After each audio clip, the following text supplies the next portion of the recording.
ये अमृतमय श्लोक है। भक्त के लिए, प्रेमी उपासक के लिए यही जीवन है। ये सब साधन मार्ग हैं, पर ये हर संप्रदाय के, हर साधना के उपासक के लिए ये अमृतमय श्लोक है। भगवान इस श्लोक में बोले हैं सुलभा, मैं बहुत सुलभता से उसको प्राप्त हो जाता हूं। जैसे महाप्रभु बोले क्यों न बिन कष्ट रस सिंधु को पीजिए, तो कह रहे तस्याहम सुलभा, मैं उसके लिए सुलभ हूं। सुलभ माने बिल्कुल सहजता से प्राप्त हो जाता हूं। किसके लिए? बोले अनन्य चेता सततम यो माम स्मरत नित्य शाह, जो मेरा अनन्य चिंतन करता है, नित्य निरंतर चिंतन करता है, बस यही जीवन का लक्ष्य रहा है। गुरु कृपा से बच्चापन में ही गुरुदेव भगवान की बलिहारी यही बात डाल दी थी कि बच्चा निरंतर भजन करने से जो झांकी आती प्रभु, वो हमें शब्द याद है, झांकी आती, तब जानना चाहिए भजन, एक क्षण भी भजन न छूटे। ये संस्कार अगर कहीं भगवान की कृपा से और मार्ग का गुरुदेव उपदेश करते तो एकदम कोरा स्वभाव था वही पड़ता, पर भगवान ने जहां जैसे पहुंचाना होता है वैसे ही, जैसे सन्यास मार्ग में भी थे तो हमारी निराकार में रति नहीं थी, गंगाधर भगवान शिव के रूप में आसक्ति थी। अब हमें पता चला कि क्यों नहीं होने दी निराकार में, क्योंकि रूप में ही लाना था उनको कृपा करके, इसलिए निराकार में आसक्ति नहीं होने दी। फिर उनका सारा पहले विधान होता है। गुरुदेव भगवान ने ये पिताश्री से कहा, पिताजी आए और कहा कि ये लड़का बाबा बनना चाहता है स्वामी जी। वो आते जाते थे घर में, तो सैमशी में उस समय स्वामी जी विराजमान, तो उनका पाणे छोड़ जाओ, एक हफ्ता बाद ये घर भाग जाएगा, या फिर हम एक हफ्ता बाद मंत्र दे देंगे, तब जान लेना कि साधु बन ही जाएगा। फिर स्वामी जी जैसी आपकी इच्छा छोड़ के गए। एक हफ्ते जो है गुरुदेव भगवान ईंट ढोवाना, झाड़ू लगवाना, बड़े कार्य करवाना, और जैसे पेड़ा आदि आते सबको बांटते, हमें एक भी पेड़ा नहीं देते। शाम के एक बार भोजन की अनुमति पाल, 7 दिन तक चुपचाप शेष। फिर कहा अच्छा कल गंगा नहा के आ जाना, मंत्र दे देंगे।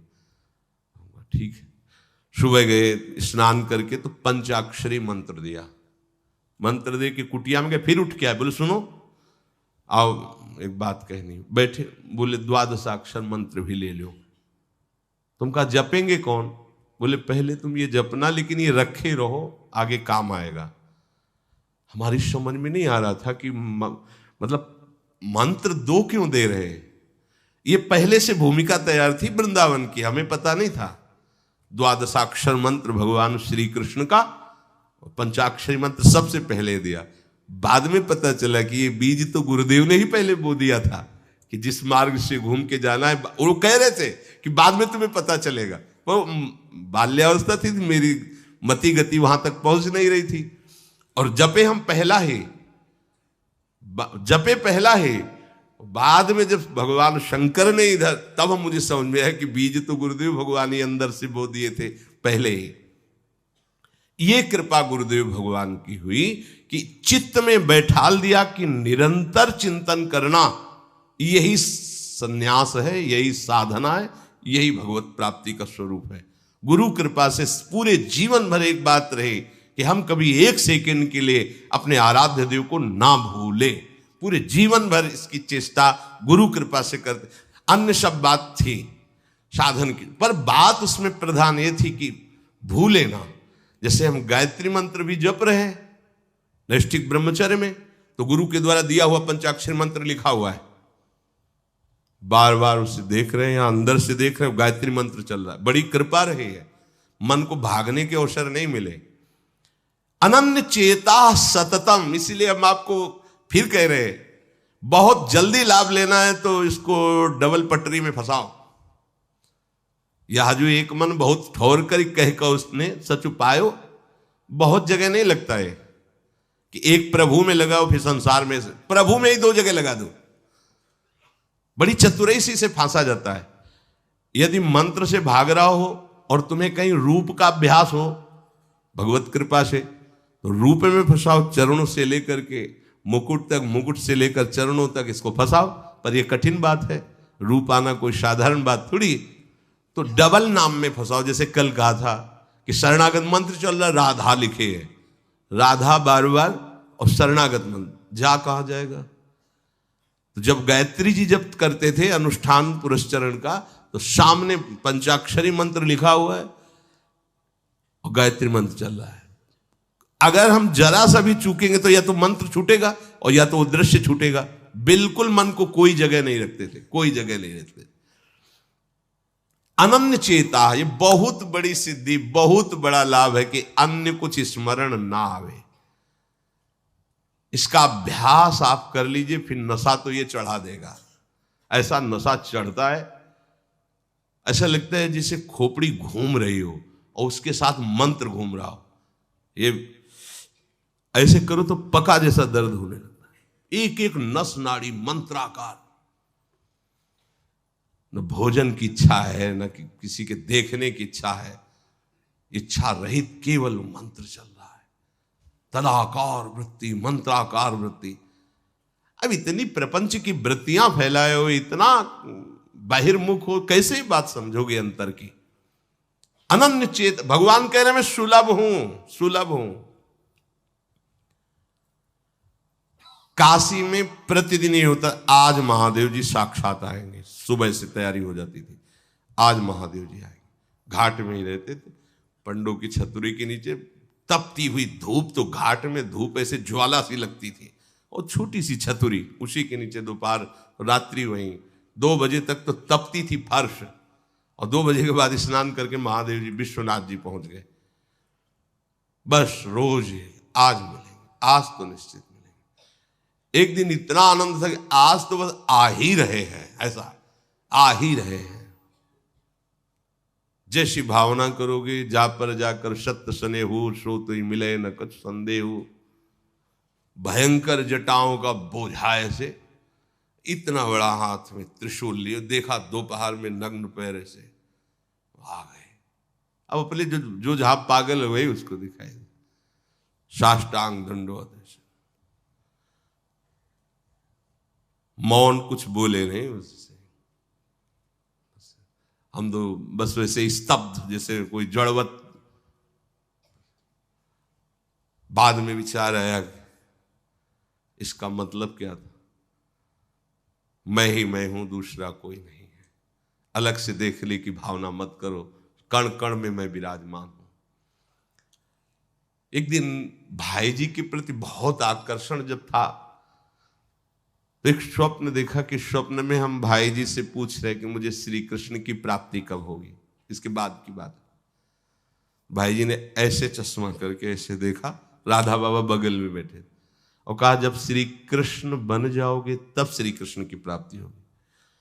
जगने पर, बहुत विचार करने पर फिर यह कि श्री कृष्ण बन जाओगे, भाई जी का तात्पर्य क्या था। तब समझ में आ गया, मन कृष्णाकार, बुद्धि कृष्णाकार, चित्त कृष्णाकार, अहम कृष्णाकार, तब कृष्ण साक्षात्कार हो गया। नित्य युक्तस्य योगिनः तस्याहं सुलभा पार्थ नित्य युक्तस्य योगिनः। नित्य युक्त हो गया जिसका चित्त प्रभु को छोड़कर किसी भी भोग भूमि में, किसी भी ऐश्वर्य में, किसी भी सिद्धि में। जैसे किसी को लगता है कि ये चमत्कार दिखाना, कोई भी चमत्कार दिखाना बहुत कठिन बात है। अगर भगवत दर्शन का लक्ष्य ना हो, भगवत प्राप्ति का लक्ष्य ना हो, तो कोई भी चमत्कार ऐसे करने में है कोई बहुत बड़ी बात मत समझ। बस ये है कि इधर अगर स्वीकार किया तो उधर गेट बंद हो जाएगा। इसीलिए पिट जाते हैं, गाली सुन लेते हैं महात्मा जन, लेकिन प्रयोग नहीं करते अपने भजन का, प्रभु के पास जाते हैं। ऐसा ना समझे ना कि वो चमत्कार पीछे घूमते हैं। केवल बस एक बात है कि अगर इधर लगे तो उधर का गेट बंद हो जाएगा। तो इतनी दुर्लभ बात बनने जा रही है, किसी को प्रमाणित करने के लिए कि हम महात्मा, हम भजनानंदी, हम चमत्कारी हैं, अपना गेट बंद करवा ले तो मूर्खता ही होगी ना। यहां क्या होगा, वाह वाह हो जाएगा, बस उसके आगे क्या होगा, फिर वही प्रपंच। तो ये जो ब्रज के महात्मा है, जो भगवत प्रेमी महात्मा है, जो भगवत प्राप्त करने वाले हैं, इनके अंदर चमत्कार के बाप की सृष्टि होती है। ये चमत्कार बहुत ऊपर होते हैं। ये नहीं सोचना चाहिए कि इनमें भजन होता तो उसने 2 थप्पड़ मारे भस्म कर देते। भजन का जानते हो, भजनानंदी का 2 थप्पड़ मारा है, तुम्हें निश्चित भगवान की प्राप्ति हो, तुम्हारा कभी अमंगल न हो, भगवान तुम्हारे परिवार को भी सुखी रहे और तुम आजीवन स्वस्थ रहकर पवित्र बुद्धि के द्वारा भगवान को प्राप्त। ये महात्माओं का बल होता है। महात्माओं के बल थोड़ी होता है किसी ने गाली दिया, मार दिया, जा भस्म हो जा। ये भस्मासुर थोड़ी होते महात्मा है, भाई भस्म कर दिया, नष्ट नहीं। साधुते हो न कारज, तब भगवान उनके अधीन होते हैं। ये चमत्कार ये ना सोचो कि भजन करते होते तो फिर चमत्कार, या ये गाड़ी घोड़ा रुपया पैसा चमत्कार, ये पापियों के पास भी है। ये तो प्रारब्ध का खेल है, प्रारब्ध बदला, ऐसे से ऐसे हो गया, इनका कोई महत्व नहीं है। महत्व है नित्य युक्तस्य योगिनः, तुम्हारा चित्त निरंतर आराध्य देव में युक्त है कि नहीं। किसी भी ऐश्वर्य, किसी भी भूमि, किसी भी पद का कोई भी संबंध, आश्रय, चिंतन नहीं। ये हुआ अनन्य चेता। जैसे पतिव्रता स्त्री का मन केवल पति के ही सुख में निमग्न रहता है, पति का चिंतन, पति की बातें, पति वो उसी में मगन रहती है। पति के सिवाय उसके मन में अन्य किसी पुरुष का राग पूर्वक चिंतन कभी होता ही नहीं।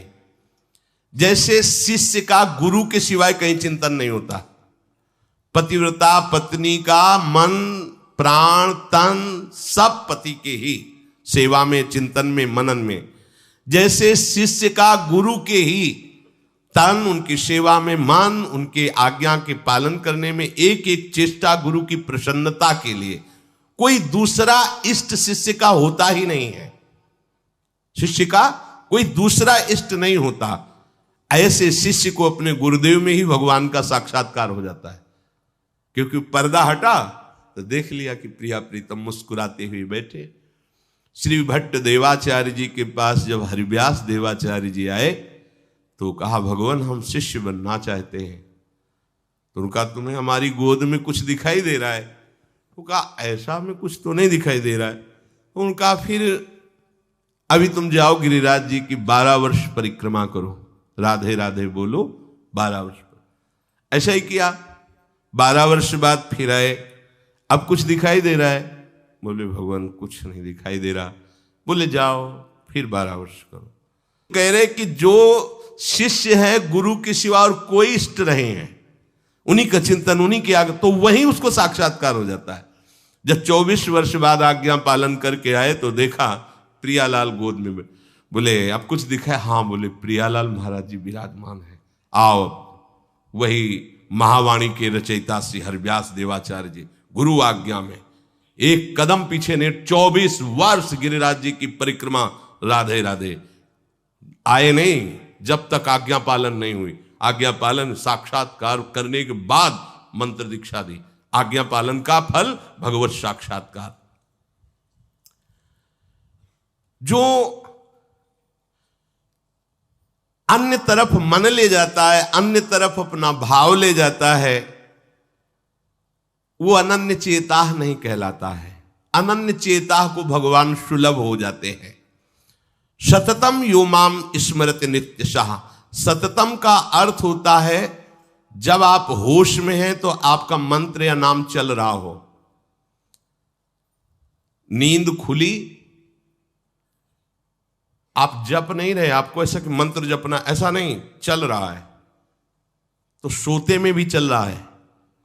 जब आप नींद में गए तो आपका मंत्र चल रहा था, आप सुषुप्ति में हो गए पर आपको पता नहीं। जब जगो तो आप देखो चल रहा है कि नहीं चल रहा है। अगर चल रहा है तो चल रहा था, नहीं चल रहा तो फिर सतत नहीं था। उसका कारण आपने सोते समय भजन नहीं किया। यह भी गुरु कृपा से पहले ही सिखा दिया गया था कि जब तक गाढ़ नींद ना आवे तब तक आसन में बैठ के मंत्र जप करो, जब आ जाए तो लेट जाओ, मंत्र का ही चिंतन करते हुए सो। तो वैसे प्राय उपासक जो भजन करते हो अनुभव करते होंगे, जगते ही मंत्र चल रहा है। सैकड़ों बार तो ऐसा अनुभव हुआ कि हम सो ही रहे हैं पर आसन में बैठ गए। जब चेतना आई तो देखा है कि मंत्र चल रहा है, आसन में बैठे हैं। अभ्यास बहुत बड़ा बल सोते, मतलब अभी नींद खुली नहीं, आसन में बैठ गए। बिल्कुल कभी भी जीवन में मतलब 10-5 मिनट का अंतर तो कह सकते हैं, लेकिन ऐसा नहीं कि आधा घंटा 1 घंटा का अंतर कभी जीवन में पड़ा हो। और वो अलार्म कभी जीवन में लगाया नहीं। गंगा किनारे कहाँ अलार्म। अभ्यास बहुत बड़ी ताकत होती, बहुत। आप सोचो, अभ्यास नहीं तो नेत्र खोल के भी निशाना नहीं लगा सकते। अभ्यास है तो शब्द पे गोली मार देगा, आवाज हुई ठीक वहीं गोली लगेगी। अभ्यास बहुत बड़ी ताकत होती है। अभ्यास इतना भजन का, सततम योमाम स्मृति नित्यशः, बहुत कठिन लग रहा है ये, पर एक बार मन पकड़ लेगा तो बहुत आनंद आएगा। कैसी कैसी आनंद वृत्तियां होती हैं निरंतर भजन करने वालों की। दूसरे की जरूरत नहीं, अपने आप में नाचता है, अपने आप में बातें करता है, अपने आप में हंसता है, अपने आप में खेलता है। उसे किसी और की जरूरत नहीं होती। वो अपने आप, जो आप है ना, वो अपने आप से खेलता है, अपने आप में हंसता है, अपने आप से बातें करता है। जो भगवत प्राप्ति करना चाहता है, जो अध्यात्म की ऐसी ऊंचाई पर पहुंचना चाहता है जहां काम, क्रोध, लोभ, मोह, मद, मत्सर, ईर्ष्या, द्वेष, इनका प्रवेश ही नहीं, इनकी पहुंच ही नहीं है, कितना उस हृदय में आनंद होगा जिसमें कोई कामना नहीं है, कोई द्वंद्व प्रभावित नहीं कर पा रहा। और यही तो प्राप्त करने के लिए हमें मानव देह मिला है। पीछे के पद में भगवान ने भक्त्या युक्तः शब्द का प्रयोग किया था। भक्ति युक्त, भक्ति प्रभु के सिवा अन्य कोई हमारा प्रिय न रह जाए, यह है भक्ति की कसौटी। ज्ञान की कसौटी, आत्मरति के सिवा और कहीं रति न रह जाए। आत्मावान, आत्मरति, आत्म क्रीड़ावान। बात एक ही है। हम श्री कृष्ण बोले, ज्ञानी आत्मा बोले, योगी परमात्मा बोले, भक्त भगवान बोले, वो एक ही बात है। पर अन्य कुछ रह जाना, ना वो ज्ञानी है, ना वो योगी है, और ना वो भक्त है। भक्त्या युक्तः, प्रभु के सिवा अन्य कोई सत्ता नहीं, अन्य कहीं महत्ता नहीं, अन्य कहीं अपनापन नहीं। चाहे वो वस्तु हो या व्यक्ति हो या स्थान हो, चराचर जगत में कहीं भी अपनी प्रियता ना रह जाए, इसी का नाम भक्ति है। कहने को भक्ति सरल लगती है, पर इसीलिए कठिन है कि सब जगह की प्रेम फांसी को काटकर एकमात्र आराध्य देव से प्रेम करना बड़ा कठिन है। बातें बना लेना बड़ा सरल है, पर अपनी ममता को, आसक्ति को समेट पाना बहुत बहुत कठिन है। कोई बिरला साधक ऐसा होता है जो अपने लक्ष्य की तरफ रखता है, भगवान सामने, सदगुरुदेव सामने, पर ये दुष्ट इंद्रियां और मन जगत को ही पाना चाहते हैं, जगत को ही भोगना चाहते हैं, जगत को ही देखना चाहते हैं। कैसी मलिनता। इसलिए भक्त्या युक्तः, बातें केवल कर लेना थोड़ी होता कि हमें भगवत प्राप्ति करनी। भगवत प्राप्ति करनी है तो इसके मूल में सारी बात आ गई कि अब मुझे और कुछ चाह नहीं रखनी, और कोई कामना की पूर्ति नहीं करनी, और किसी से अपनापन नहीं रखना, मुझे प्रभु चाहिए। ये सावधान हो जाइए। आप एकांत में भी भगवान के सामने हैं, आपको हमारे श्यामा श्याम देख रहे हैं। ऐसी भावना से हर समय सजग रहोगे तो पापाचरण बंद हो जाएंगे। पापाचरण बंद होते ही हृदय प्रभु की तरफ भाग पड़ेगा। प्रभु की तरफ भागना क्या है? प्रतिक्षण उनका गाढ़ चिंतन। फिर किसी सुख की तुम्हें आकांक्षा नहीं करनी पड़ेगी। किसी सुख का तुम्हें अभाव नहीं लगेगा। इह परलोक सकल सुख पावत, मेरी सो भैया कृष्ण गुण संचु। तुम्हें मेरी शपथ है, तुम कृष्ण के गुणों का गायन करो, कृष्ण नाम रटो, कृष्ण रूप ध्यान करो। इसका फल होगा प्रियाजू के चरणों में प्रीति। जिसका गोरे चरणार बिंदु से संबंध है, इह परलोक किसी भी सुख की चाह ही नहीं रह जाती। प्रभु करुणा करके कह रहे हैं, वही आचार्य है। मेरी कसम, तुम कृष्ण के गुणों का संचय करो, तुम्हें इस लोक परलोक में सब सुख मिल जाएंगे, कोई अभिलाषा अधूरी नहीं रह जाएगी। पर भक्त्या युक्त, अन्य संबंध, अन्य महत्व बुद्धि, ये कलंक है हमारी भक्ति में। नहीं समझ रहे? चाहते हैं सुख, चेष्टाएं और चिंतन, दुखालयम अशाश्वतम। कैसे मिलेगा? चाहते हो अविनाशी पद और भोग दृष्टि रखते हो विनाशी की, प्रियता रखते हो विनाशी की, गाढ़ चिंतन करते हो विनाशी भोगों का, कैसे अविनाशी पद का अधिकार प्राप्त होगा? अरे तुम्हारा स्वरूप ही अविनाशी है। विस्मृत होकर भोगों में लगने से ही ये तुम्हारी दुर्दशा हुई है। भक्त्या युक्ता, अपने हृदय को भक्ति से युक्त करो। आराध्य देव की शिवा और कहीं चिंतन न जाए। अभ्यास योग युक्तेनो चेतसा नान्यगामिना। स्पष्ट कह रहे हैं प्रभु, परमं पुरुषम दिव्यम याति पार्थान चिंतयेत्। निश्चित परम पुरुष दिव्य, उस परमात्मा की तुम्हें अनुभूति होगी, उसका साक्षात्कार हो जाएगा।